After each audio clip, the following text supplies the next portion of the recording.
Today is a discussion about life after life based on the story of Chayei Sarah, the life of Sarah.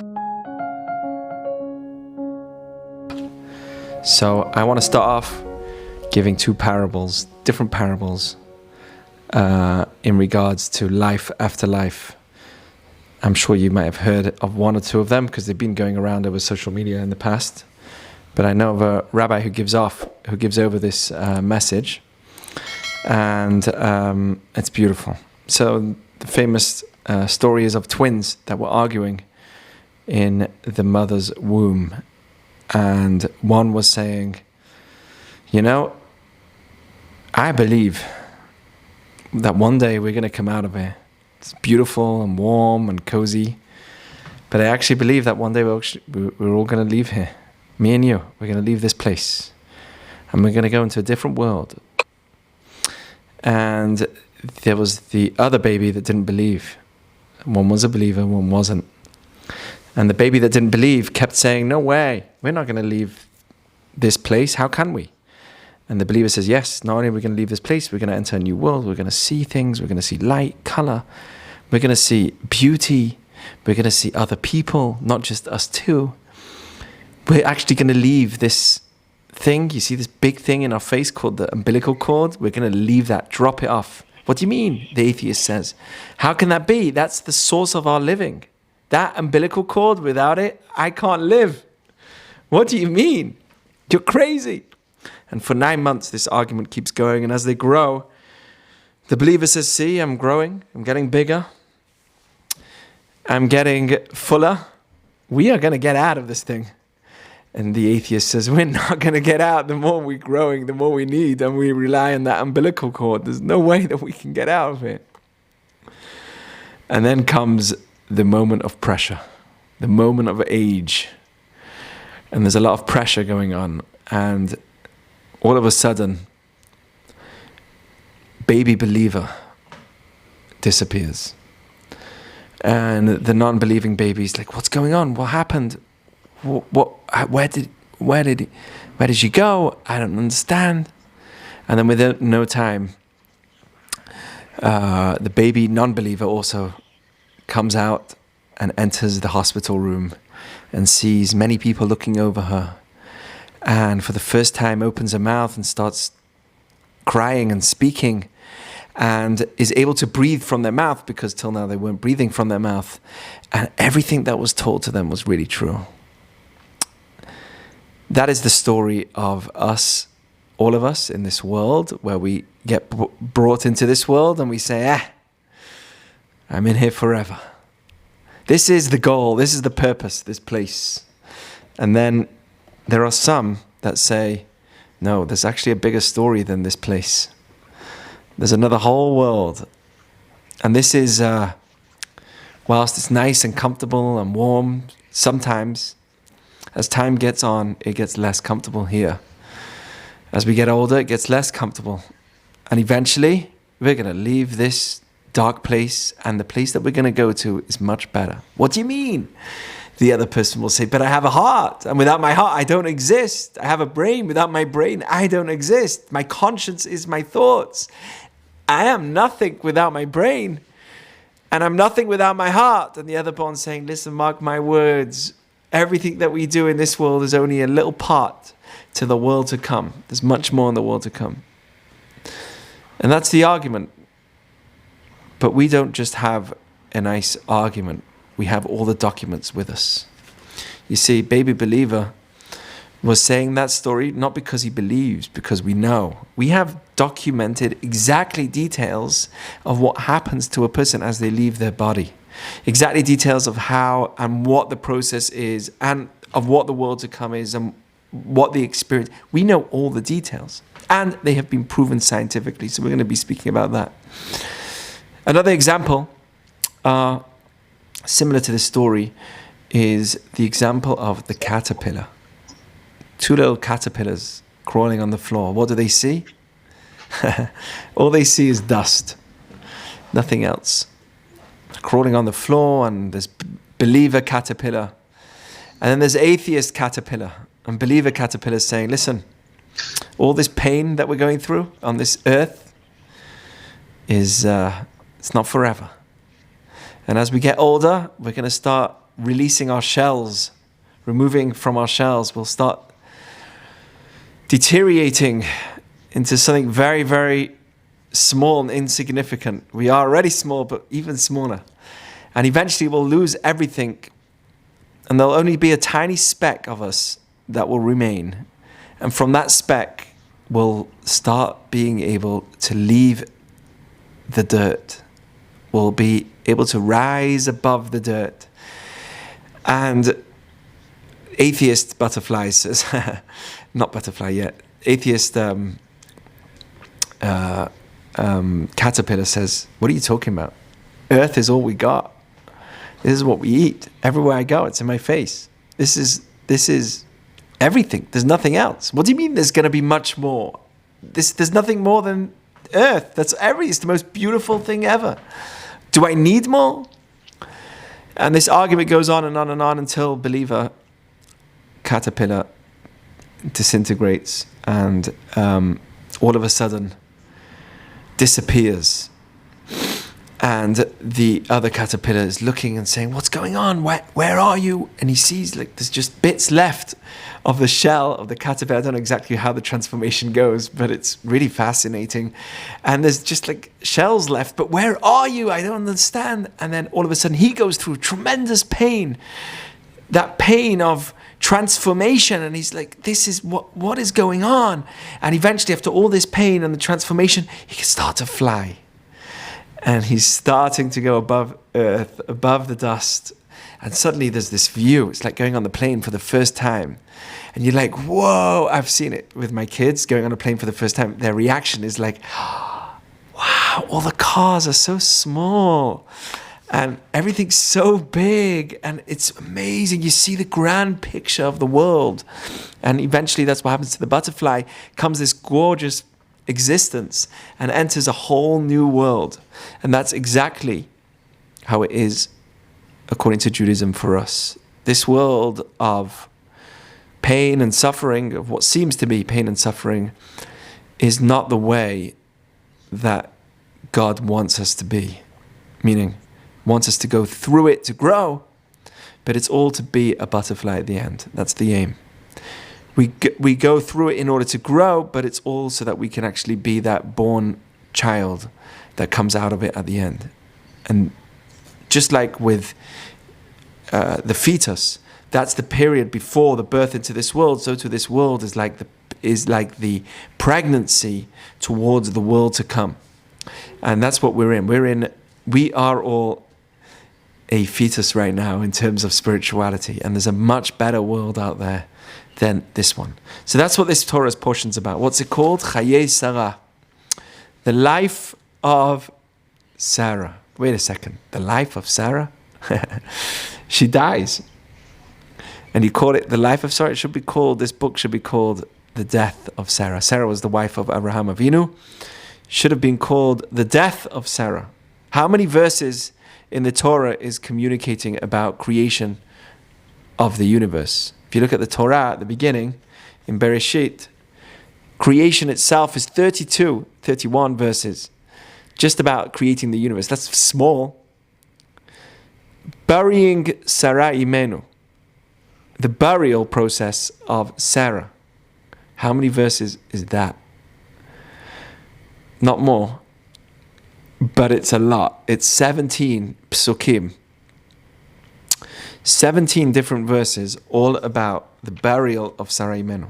She dies, and now Abraham has to bury her. And he mourns for her. It's the first time we see and we hear about a burial and a mourning, and how Abraham gets up and he tries to buy a land to bury her. So much respect for the dead. It goes on, and he talks and he tries to buy the land. He says, no, I need to buy the land. I'll give you everything. And he pays 400 shekel of kesef, of silver, counted by Ovelas, the most expensive weight of 400 weights of silver. Like in that time, it was like billions of dollars. Abraham was the wealthiest, one of the wealthiest people of his time. And he gave literally billions of dollars in order to buy this plot of land to bury his wife. Why?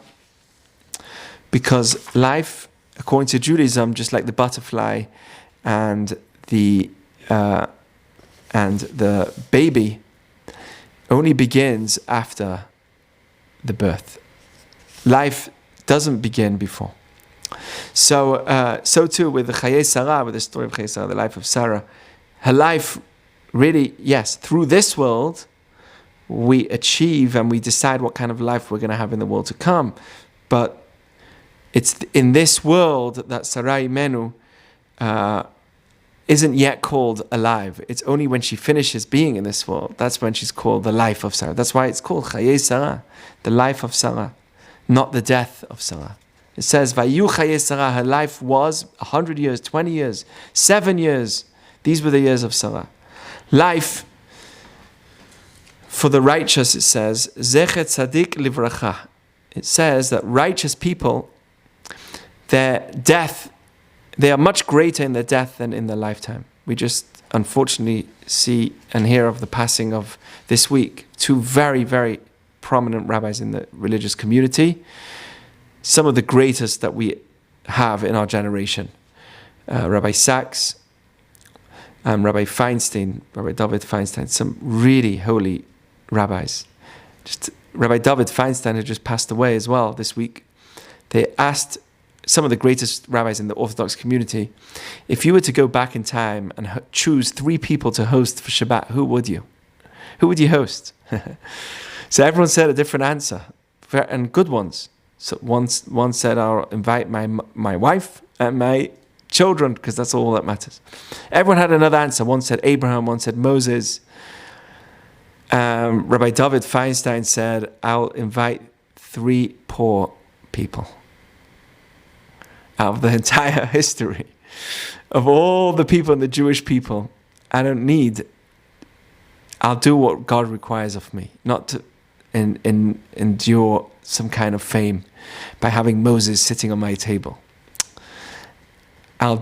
For me, the greatest thing is to have poor people on my table. And that's what he said. Fantastic. And Rabbi Jonathan Sachs, I don't know if you know of him, but his teachings are so relatable. I totally recommend any of you to get some of his books, read some of his, he's got a website, Rabbi Jonathan Sachs. He's crowned the Lord Jonathan Sachs by the Queen in England, because he's considered like a very important person even in the non-Jewish world. He was a beacon of light. When he passed away this week, Boris Johnson, the Prime Minister of England, also wrote some words for Rabbi Sachs. So it's really, really a very holy rabbi as well, who his teachings are so special and relatable. And they passed away. But you know what? They passed away, and now we realize their greatness. Whilst they're alive, you don't see their greatness as much. Because they're living, we take them for granted. But as soon as they pass away, all of a sudden, all the stories come out. It says, Zechet Tzadik Livracha. The memory of a righteous person is a blessing. Just the memory of them. They're not alive anymore. Their memory is a blessing already. V'shem Reshaim Yukav. But the name of the wicked, they rot, even whilst they're alive. The memory of the righteous in the past, just the thought of them is a blessing. Hitler, during his lifetime, he was a curse. His name rotted. Oh, but he has a name. You have to have the, right? So he has a name. You know, he had a name. He was known to the world. Yeah, but it rots. It rots to the core, because in every single person, deep in their heart, they hated him. And that's exactly what happened. Yeah, there were people that worshipped him, but even then, they were really just jealous of his hierarchy. They didn't really want it. They wanted it, but they didn't really admire him. They admired his power or whatever he stood for. But the name of the memory of the righteous, that will always be remembered. Zechet Tzadik Livracha. That's why whenever someone passes away who's righteous, we say, I don't know if you noticed, but people would write ZTL. Have you noticed that? When someone passes away, they'd write Z, T, apostrophe, and L after their name, which stands for Zecher Tzadik Livracha. May the memory of this righteous person be a blessing. Because Gadol Tzadikim b'mitatam yoter b'chayim.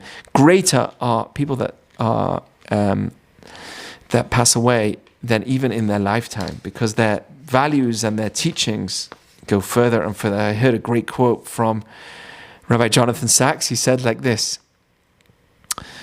Dan, you listening? Listen to this quote. A world without any values is a world that has no value. A world with no values is a world that has no value. That was one. You can go on his website, just search Rabbi Jonathan Sachs. That's not now, but another time. But no, you can now. You can do whatever you want. I'm not stopping you. But you can search Rabbi Jonathan Sachs quotes on his website that they created for him. You can see some of his amazing quotes, whether it's on politics or anything else. He's just an amazing man. It was beyond. His teachings definitely affected me, and definitely have given me the right perspective of life. So totally recommend anybody that's listening to do the same. And whenever you're driving, instead of listening to another pop star, listen to Rabbi Sachs. He's on Apple Podcasts and Spotify, I'm sure. I don't know about Spotify, but I know he's on Apple. It's weird because he's Orthodox, so he shouldn't be on Apple. It's like a thing. I'm just joking. Okay, so that's the story. Abraham buries his wife Sarah. So I want to tell you something about death, because I think death is such a powerful thing in terms of making us realize the power of life. Death is what gives life. You hear that? Death is what gives life. So we know that Chava was called. Do you know who Chava is in Hebrew? Who's that in English? Chava. Can't hear you. You got to take your mic off. Eve. Eve. Adam and Eve. Adam and Eve. So in the story of Adam and Eve, they were in the Garden of Eden, and they were meant to live there forever. Listen to this, guys. You gotta take this. This is gold. What I'm going to tell you now, gold. So Adam and Eve was in the Garden of Eden, and they were told, "Don't eat from the tree of knowledge between good and bad." Okay, I'm not going to get into that story because that could take me a week. Just that conversation about what that means. Okay, but listen to this. So Adam and Eve are in the Garden of Eden. Everything goes back to the beginning. And Adam was told, listen, if you eat from this tree, then bad is good. You'll be identified with the bad things you do. You know how, like, if someone steals, so now their identity somewhat has stuck to them the concept of theft. Like, this is what I do. This is who I am. This is my action. When we do good or bad, it comes an identity. It doesn't just come a thing that we did in the past. It comes our identity. We have to remove it through tshuva, but it comes our identity.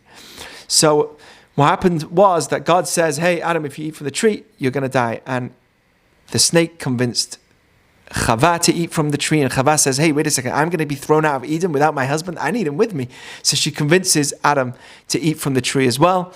And Adam eats from it as well. So who caused... We were told that if you eat from the tree, he was called the day that you eat it is the day that you die. He didn't die immediately. He had 1,000 years, but death was introduced to him the day that he ate from this tree.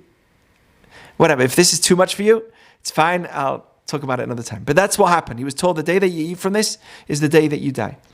And he ate from the tree. And he was only given a certain... Death was now introduced to him. Why? Because he sinned. And when you sin, you identify with it. And in order to remove yourself from it, you need to go through death. Then, immediately after this story, they ate from it. They got their consequences of life. Amazing message for life, everything. Immediately after the story, Adam gives Chava her name. She was not called Chava yet. Adam finally gives her name, and he says her name's Chava. because she is the Em Kol Chai, she's the mother of all living beings. Meaning her name, Eve, really means life. Wait a second. Chava, Adam is called Adam from Adamah. Chava is called life because she gave life. She's going to give life. She's going to be the mother of all living beings. She's going to actually carry life into the world. I know some people don't like that, but that's just a physical reality that mothers give birth and they're the ones that actually go through that process of bringing children into the world. So Dan's laughing, but it's true. I don't know, I've got to be careful with what I say all the time. So she's the mother of all living beings. And the big question is, Eve caused death to the world. She didn't bring life. She caused death. She was the one that got Adam to eat from that tree. And because he ate from the tree, he had death.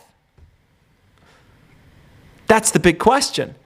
You're going to call her the mother of all living beings? She caused death. She introduced death to the world. If not for her, there wouldn't be any death. Now here is the message. Imagine in a world that we live in today, when they were in Gan Eden, it was a different reality. In the reality that we're in now, imagine if I meet you, I met Dan for a few years and then all of a sudden he disappears and he's like, Rabbi, I'll see you in a couple of years. And we all live for thousands of years, not for 70, 80, 90, 100 years. We all live for thousands of years. And Dan says, goodbye, I'll see you later. Do you know what I'll see you later means? There's no end. It has no meaning. Can you imagine a marriage where you say, here, will you be my wife? And I say, will you be my husband? And will you be my wife? And she says, yes. And you give the ring and the marriage happens. And there's no end to this marriage. It's just going to be forever. The relationship doesn't have an end to it. It's just you and her for eternity. Do you know what happens to that relationship? It doesn't have meaning. It's only a relationship because it could be taken away from me at a certain point. That's what bonds us in the first place. It's like the glue that puts us together. You see, when we have a certain cap limit to things, then we value them. When we're told that we can only live for a certain amount of time, now you've got to take life seriously. If I was told that I'm going to live for 2,000 years, how would my frat parties on campus be? How many years would they be? Right? It wouldn't be, it'll be 500 years at least. Right? Here we go. It'll be for thousands of years. Because there's no value to things. And if there's no value to things, nothing's going to push me to live my life to its fullest. So death, in fact, is what gives life. I wouldn't say it's life, but it's actually what gives us meaning to life. It pushes us to live life meaningful. And that's why Chava was called the mother of all living beings. Yes, she actually physically gave birth to living beings, and she came from a living being as opposed to Adam, who came from earth, according to Jewish tradition. But on a higher level, Chava also gave death to the world, which really gave life to the world. Because without death, you can't recognize the power of life in the first place. So, when we talk about death, a lot of times we're afraid of it, and for good reason. Because it's not the fear. It's really, what it is the pressure that life has a cap limit. That's what it is. And that's why it says, it says in the Pirkei Avot, in Ethics of Our Fathers, look at 3 things and you'll never come to sin. What are they? Da, ma'in bata, where you came from. La'an ata olech, where you're going. V'lifnei mi atem atid liten din v'cheshbon, and before whom are you going to give judgment? Meaning everything's accountable. And then the Talmud says, where you came from a little drip of nothing. That would give you a lot of humility. Hey, look, what were you? You remember what you were? Right? That little drip. And then it says, where are you going? Back to earth. And who are you going to be accountable for in front of? The Chafetz Chaim says that every generation is given different things in order to help it spiritually as well. So this generation, we've been given the phone. In his time, the telephone was discovered. In our generation, we're given video ability. We can record audio. We are being watched. And that reminds us about our accountability in the world to come. It used to be, can you imagine, like 100 years ago, this Mishnah and what our rabbi said, that, Hakol b'sefer nichtavim, everything you do, there's an eye that's watching it, there's an ear that's listening to it, and everything's being written, everything's being recorded. Back in the day, even 100 years ago, people would say, what are you talking about? This is Jewish indoctrination. That's what it is. It's Jewish indoctrination. But know what's above you. There's an eye that's watching, there's an ear that's listening, and everything's being recorded. Now we can understand, based on the technology that we have, we can understand what that means. So, the Chafetz Chaim, who lived, I think, passed away in 1909, he was the great, amazing works, amazing, extensive works that he wrote on everything. And he said that in every generation, God gives us certain things, physically, advancement, so that we can actually find the world more relatable, the spiritual world more relatable to a weaker generation. We're a weaker generation spiritually than we used to be. And in order to cope with this generation that we're in, we're given certain physical things to make us realize that there's another world out there. There is another world out there. And one of them is the ability to have me speaking here and speaking to all of you in a faraway place on video. You see me. We're live right now. This is happening.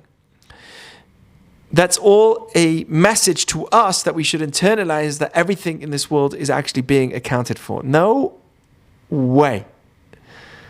There's a beast on this video call right now. We're getting Zoom bombed. Can we? How are we doing, Rabbi Jack? Oh my gosh, we're getting Zoom bombed. What's going on? It's disgusting. I'll turn my camera off. I know. I'm so sorry. I'm sorry to bother. Rabbi Jack, you're crushing it right now. Thank you. My computer, my laptop's going to explode. This is amazing. My camera just broke. Too many good-looking people in there. So anyway. Where are they? So that's what we're saying here, is that, that's life. Life is when we recognize that there's death also. Then we live life to its fullest.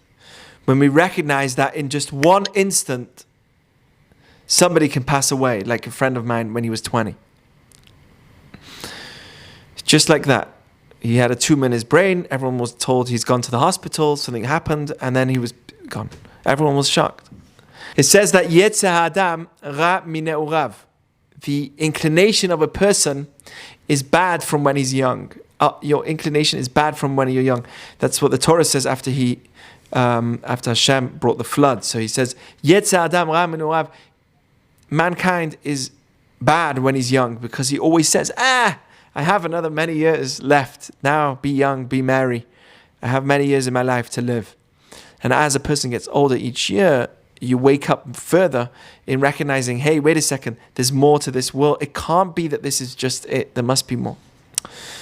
So anyway, so that's the idea of this week's Parshat Chayei Sarah. So much extensive conversation about burying someone, respecting the dead. It says that Avraham Avinu barely cried. It says, lifkota, with a small cough. He cried with a small cough. It says, if you look at the Torah, all the letters are written in the same size. But when it says when Abraham cried for his wife, the kaf which is the pronunciation of the word lifkot. It's the word that really sticks, the letter that sticks out the most. The kaf in the word to cry is meant to be written in small. And our rabbis teach us because Abram cried a little bit for his wife. Why did he cry a little bit? He should have cried a lot. Because he knew that she's going into the right place, and he didn't cry for himself. He cried for the world of what it was losing. But he knew that for her, he was so in tune with the spiritual world, he knew exactly where she's going. He cried, but never too much. According to Judaism, when somebody passes away, there's a limit, there's a cap limit to how much you can mourn. 7 days, no longer. 30 days is another stage of mourning, but it's much less. And then up to a year, that's it. No more Kaddish, nothing. You are not allowed to mourn that person more than 11 months. And each stage has its own limit. A person must not mourn more than a certain amount, because we also know that that person goes to a real place. Overly mourning means that you don't believe in the world to come. You don't believe that there's a reality. And this is only a part of it. So the Talmud says in Sanhedrin 46b, it says that when Abraham mourned over Sarah, his wife, it says from here we know it based on the language, because it says lispod leSarah, he mourned for Sarah. Our rabbis say from here we learn that mourning is actually a good thing for the dead person. Mourning is a good thing for the person that passed away. According to Jewish teaching, it's not good for the people that, it's not necessarily good only for the people that we're doing it who's lost the person. We think when you go to mourning and you hear a eulogy, that's the right word, a eulogy. When you hear a eulogy and someone's speaking for somebody who passed away, you think, oh, that's good for everybody that's in the room that's hearing the speech. It's good for the person that passed away. They hear it, they feel it, they're there, and they're watching. That's what we believe. So I want to take you through some of the, quickly, some of the proofs of us leaving this world and what Judaism really believes. So we all know that we're composed of two parts, the body and the soul, right? When it says that God created man, it says, Vayitzer Hashem Elokim et Adam. God created from something that already existed, which is the dust. He created man from the dust of the ground, and then God blew into him a soul. Vahi Adam lenefesh chaya, and then he came a living being. Adam is Aleph Dam. Aleph Dam. Adam. Aleph represents the soul. Dam is the blood, the flesh. There's two parts to us. There's the physical flesh, and then there's the Aleph, there's the soul, the neshama in us, which really, it doesn't suffice with eating and sleeping and drinking and eating and sleeping and drinking. It's not like an animal. When you look at an animal, it doesn't get depressed. The cow doesn't get depressed. It just does its thing. The cow eats the grass. It does its bathroom business wherever it feels. No shame. Sleeps, eats, sleeps. It just lives off its nature, off its instinct. That's all it does. Doesn't get depressed, doesn't question its existence, doesn't question its creator, doesn't say to itself, who made me? Who are my parents? Who are involved in making my reality? Who are behind my cells? Who are behind? It doesn't ask any of that. The animal just, see you, Daniel, nice to see you. The animal just says, this is me, and it goes on with its life. But the human is so complicated. We suffer, and we have to work to make our living. We don't just have food in front of us. We have to work to make a living. Life is so complicated for humans. And then we question everything. Why do we question everything? And we need respect. And we need you to speak nicely to me, because I'm not a piece of dirt, right? We even say that. And you should have I'm a higher being. We hold of ourselves to a higher standard. Why are we different than animals? Why can't we just live and graze? Graze from our cupboards. Some people do just graze from their cupboards. But why don't we just graze and just live without questioning anything. Why is life so complicated that we question our existence, and we need meaning, and we need purpose, and we need followers, and we need to feel like we made a difference to the world? Where does that come from? And we're told it comes from your soul. That's the part of God that you have in you. That's where it comes from. It says, Al tiftechu bin divim. Don't put your trust in people to give you stuff. Givers. Never trust givers. Okay, you have a friend who's wealthy, or an uncle that's got lots of money, and you're hoping he's going to give you some inheritance. Al tiftechu bin divim. Don't trust them. You know why? Beven adam she'en lo teshua. They are humans that have a cap limit. They have no way of getting out. Tetzeh rucho yashuv la'admato. When his soul leaves, where does he go? His body goes back to the ground. You're putting your trust in flesh, in cells. As soon as that person's soul leaves, what is that? That's just a body that falls. Right? If you take away the aleph from Adam, you just have a body that falls. It doesn't hold itself up. The word emet, by the way, truth, also. If you take away the aleph from the emet, from the word truth, you just have met, death. You take away the soul from the physical reality, you just have a dead being. So that's the neshama, that's the soul. And it says, when his soul leaves, he goes back to the ground. And that moment, he's lost all of his physical hopes. Everything he hoped for disappears. Yeah, Shlomo Melech also says, always remember your Creator from the day that you're young. So that before the bad comes onto you and you start doing things which are wrong. And then you get old. This is what he says in Kohelet, Yud Bet, chapter 12, verse 1 to 7. He says, you'll get old, v'giu shanim, asher toma en li behem chefetz, when eventually you'll say, I don't want this life anymore. What do I need it for anyway? And it's very hard to leave the string of money. He says, "V'yashuv ha'afar la'aretz k'shaya," and the dust will just return back to its place, the way it was, to the dust. V'aruach tashuv el Elohim asher natana, and your spirit, your neshama, will go back to Hashem, which is where it was given from. So we understand that we're made of two parts, and the physical part is not me. I can't define myself by my arm. That's just a domem. That's a still object. It's just an object. It moves because I move it. But who is the real I? Who is the real I? Am I my heart? Am I my leg? Am I my... Well, people can have a heart transplant. They can have an arm transplant. They can have None of who we are is really me. So some people say, well, it's our brain that creates the I. Well, which part of your brain? Hashem specifically made that our brain is made of thousands, millions of connections, synaptic chemicals and connections that form the brain that we have. So exactly which part of that is me? And it's not.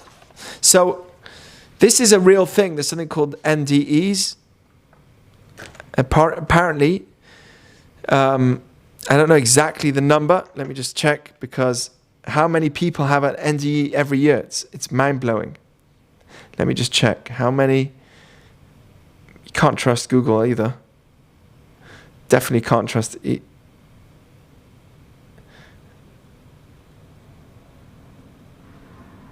5% of the adult American population, according to the EANS survey conducted in USA, Australia, and Germany. But another survey suggests 4 to 15% have NDEs. That's a big number. So what's an NDE? Does anyone know? A near-death experience. Oh, sorry. I didn't see that your hand went up. Research has constantly been done. I mean, if you want to know about this stuff, you got to research. They've interviewed over 30 million people that have had an NDE. And almost all of them have said the same thing. You could see hundreds of videos of people that had NDEs, near-death experience, which means they were clinically dead. The heart stopped, brain, everything stopped for a significant amount of time, that they were considered dead, yet they come back and they say their story. Raymond Moody, which is an interesting name for someone who interviews people that had near-death experiences, Raymond Moody. But he interviewed millions of people, spent his whole lifetime as a doctor interviewing these people, and not just him. It's still going on till today. Research is being done on the NDEs, near-death experiences. He wrote a book called Life After Life, and he says one of the most interesting experiences was meeting a blind woman who explains that in her near-death experience, she got vision for the first time. She got to see her own body. There's NDE and there's OBE. An NDE is a near-death experience. OBE is an outer body experience. Outer body experience is where they actually leave their body and they see their own body from above, hovering. They hover over their body. They see whether they're in the hospital, the account of somebody working on their body, giving them an operation, but they're watching the whole thing outside of their body. She explains and describes exactly the people who were there in doing her surgery. Blind, never seen anything before. For the first time is able to see, and explains exactly how all the people in the room looked like that were working on her body. She explains where things were and what was there, the bag that was there, the details that cannot be described by somebody who can't see. And this is not just one person.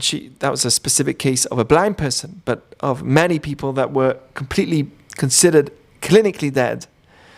And they had an outer body experience watching their own body being worked on. This, by the way, is not to scare anybody. Again, it's to give us a sense, like the Mishnah in Pirkei Avot says, of meaning to life. To make us realize that life is real and our actions are accountable, and that we need to live our life to its fullest in terms of doing mitzvot and doing good in this world, so that when we leave, that connection to Hashem will be at its strongest. We really believe in that. So this is the language of almost all the people that went through an NDE. Okay, this is the language, almost all of them. This is why it's a study that's really taken seriously, because when you research many people and you ask the same question, they all tell you the same thing. That's not a coincidence. Everyone's saying the same thing. Millions of people. Until today, they're still interviewing every year. Hundreds of people. 4%, let's say the lowest number. 4% of American population. Does anyone know how many millions that is? It's probably about, what's 4% of 300, how many million do we have in America? 330 million? What's 4% of that? It's a lot. Right? It's a lot. It's about 15 million, probably. That's a lot. So, every year. So look at this. People that had an NDE claim it's possible to return to life. First thing he noticed that they return to life afterwards. So they have a death experience, clinically dead, but then they come back to life. They all say they see some kind of light. It's a light that can't be described, a tangible light, filled with infinite love that cannot be described properly, because it's like you go in it in a way that envelopes you completely, and it speaks to them through thought. Almost all of them say they experience their entire lives in a panoramic view. It's quick, but very real. They actually experience their entire lifetime all over again in a very quick speed moment, but as real as it was originally. Which seems impossible to us, because how can you have an entire lifetime in a second if it's all a second, but how do you experience it as real? So that seems obviously very difficult, because outside of the body, you're already in a spiritual reality. Relatives and friends that have deceased start coming to meet with them. And this is something else that they've noticed, that they've said. And they are able to see everything that is being done to their bodies below, which is the OBE, the outer body experience. So here's some quotes from the Talmud to really show that we've always believed in this stuff. And there's this, by the way, the NDEs is just one way today that we've seen our connection with the spiritual world. There's other ways that we can connect to the spiritual world. There's the dibuk, which is where a lost soul comes into a human body, and that's documented by many rabbis throughout our generations, from the times of the Talmud, of dibuks, which is a lost soul that can't get past to the further worlds because it did something very, very wrong in this world, and it's lost, and it's desperately trying to move on. So it's able to actually go into somebody in this world, actually go into them, and take over their body. A very interesting experience. But that's called a dip. But there's other things through dreams, people that experience or speak to the dead through a dream or through a dreamlike experience. But here I want to just talk about NDEs, which is a study that's being done and happens every year as we're talking. But this is what the Talmud says. Yotz'in lebet hakvorot ukpoktim al hametim ad 3 yamim. Up to 3 days, you could check on the dead at the cemetery. I don't know anyone who does that, but even if somebody's clinically dead, we're meant to bury them immediately, interestingly enough. But according to the Talmud, up to 3 days, there's still a chance that that person can have life brought back to him. There's a story of someone who the Talmud brings in Smechot, who they heard noises at the cemetery, and they came within 3 days of his death, and they came, and he lived for another 25 years after he was clinically called dead. So they actually brought him out of the grave and found out that he was actually alive, and lived for 25 more years after. This is brought in the Talmud, but here again, for the first, this is a Gemara in Yevamot, so it's actually a very relatable source. We all learn that the Talmud is something which everybody's learning. And here it says, Kol 3 yamim acharei putira, for all 3 days after the passing of a person, hanefesh tasa al haguf, the soul's hovering over the body. It's around the body. And that's why we said, when somebody mourns for the dead, they are listening. It's good for them. It comforts them. The Gemara in Shabbat says, page 152. Page 152b says, Kol she'omrim bifnei hamet yodeh. Anything you say before the dead, he knows and hears. Actually, before they actually do the burial, I'm sorry if this is Uri and weird, but before they do the burial, they actually say, they ask mechila, they ask forgiveness from the person that passes away, because they handled with him, and they ask him forgiveness for that time that they were handling with the dead, to forgive him for anything that they've done during his lifetime, and also from the time he passed away till the time that they bury him, that he should be in peace. This is an amazing story. So there was a Talmud in Baba Batra of Rabbi Yosef, who had an outer death experience. He left his body. The son of Rabbi Yeshua, he got very sick and passed away, had an outer body experience. And came back to life, and his father, Rabbi Yeshua, says to him, what did he see in that world? This is very interesting. He says, this is always, the Talmud's not there to just scare you. It's there to tell you a message. What did you see? He says, I saw an upside down world. Isn't there a song, The Upside Down World? I saw an upside down world. A world that's the other way around. Ra'iti, this is a Talmud, Baba Batra, Yud Amud Beit, the second gate, page 10b. I'm just saying it because in case anyone asks me and says, no way. I saw the world upside down. I saw those that are in the higher worlds Ra'iti elyonim, the elites of this world, the people that are the most respected in our generation, the people that everyone looks up to, the influencers, the most important people of our times. I saw those as the lowest in the worlds above. Not always, but some of them. I saw, it's definitely not always like that, but some of the people that we all thought are the greatest up there, I saw them right at the bottom. For tachtonim, some of the people that are the quietest, most irrelevant people in this world, elyonim, are worth a lot in the world above. For tachtonim lemala. Some of the people that are humble, that are quiet, that don't make a noise of themselves, that are pleasant, they are in the highest places in the world above. What does Rabbi Yeshua say to his son? He says, Amalei, olam barur ra'ita. You saw a clear world. You saw the real world.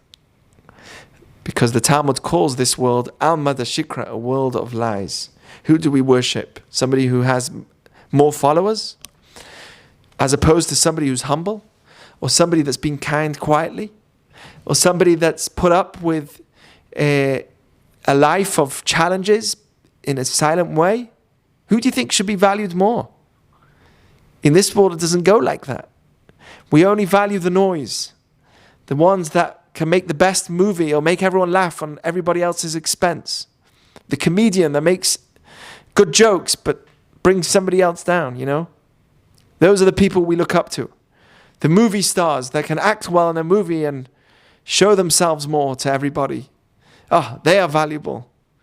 But what about a good mom or a good dad? I don't know if they are.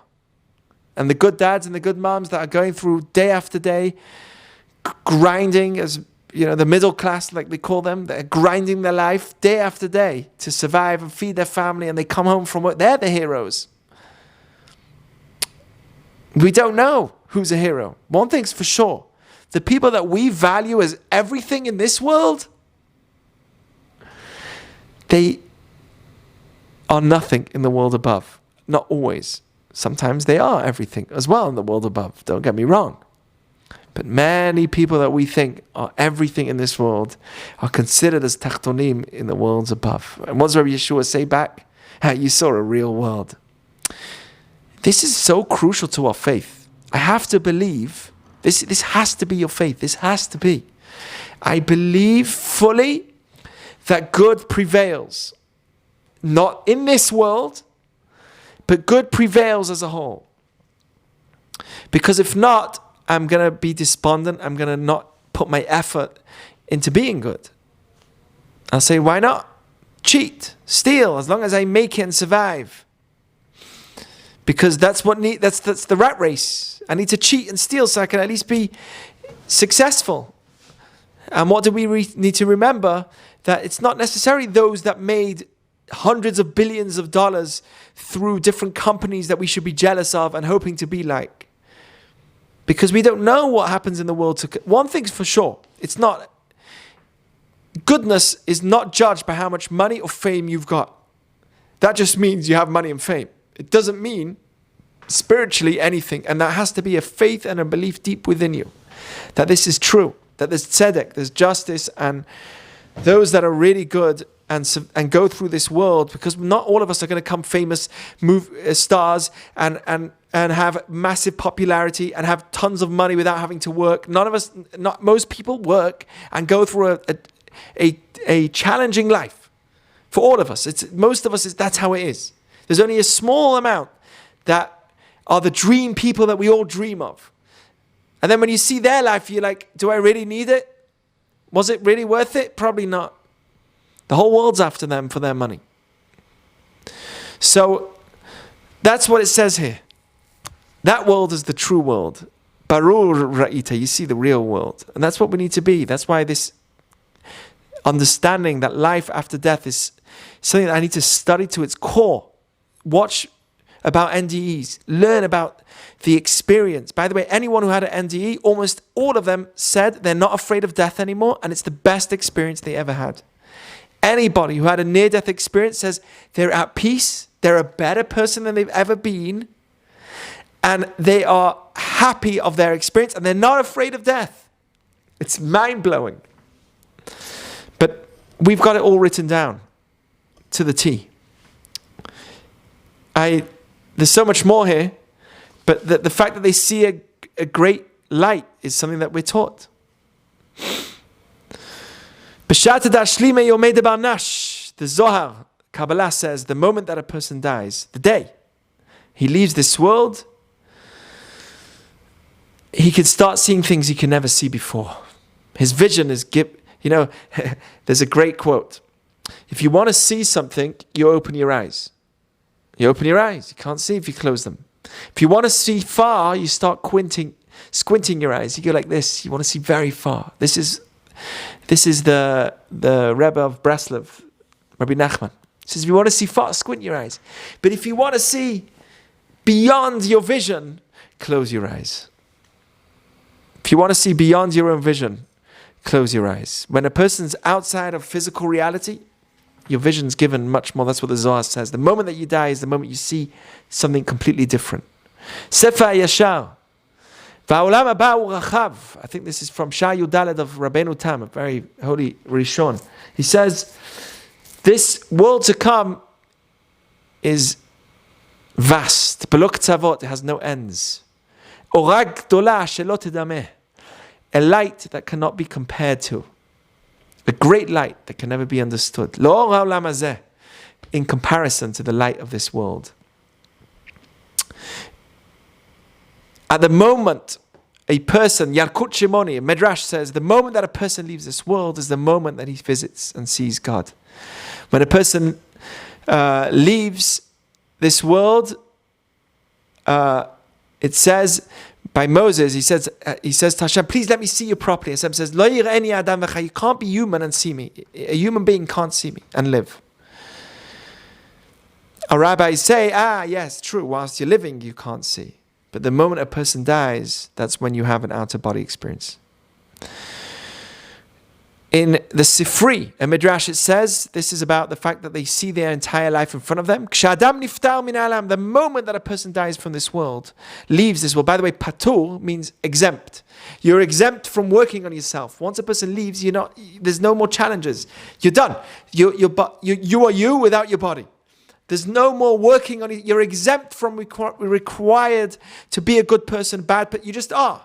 There's no more pushing. There's no more challenge. Only in this world are we challenged to do. Because once we leave, we are what we left ourselves off with. So he says in the Sifri, when a person leaves this world, all of his actions are brought in front of him and are explained to detail before him. Explained is the word nifrat. It's to detail given in front of him. Now, we're talking about thousands of years ago. There's no TV, there's no camera. So how would you envision this idea of being able to see all that went through in your life? You're like, come on, man, right? What am I going to see? I'm going to see my entire vision of my entire life in the past. Really? How is that possible? If I didn't have a camera, if I never had recording ability, how on earth is that possible? You understand? If I can't record my reality, then how would I ever know? If I never had a recording, a voice recorder, how would I know that I could actually listen to somebody's voice that was speaking a year ago? There was no way. Do you understand how we're in a generation where we can actually relive the past by watching someone speak from the past? It's mind-blowing. But we always knew that when a person dies, you get a video-like experience of your entire life. Just it's a real experience, not a video. But now we can understand that more based on our technology. The Zohar says, "Avoy v'krivoy mishtakhan tamanimei." Sounds like amazing words. Your father and your relatives and your mother, your parents, are all accompanying you at that moment. His father, mother, and relatives are all there with him. They see them and they acknowledge with them and they accompany him until his soul arrives in the place that it is meant to rest. This is in the Zohar, Bereshit Reish Yud Chet. Again, the language that everyone says is that they experience their relatives.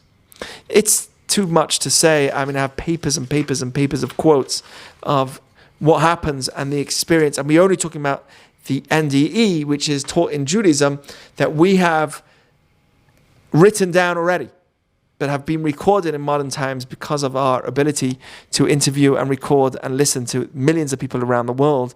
We've actually come to the exact results of what was taught to us. That's only NDEs. We've not even spoken about dreams and other ways that people are able to communicate with the people outside of this world. We don't want it. It says, Al tidrosh el amitim. We're not meant to be speaking to the dead. It's actually a requirement in the Torah. It's one of the mitzvot in the Torah is not to speak to the dead.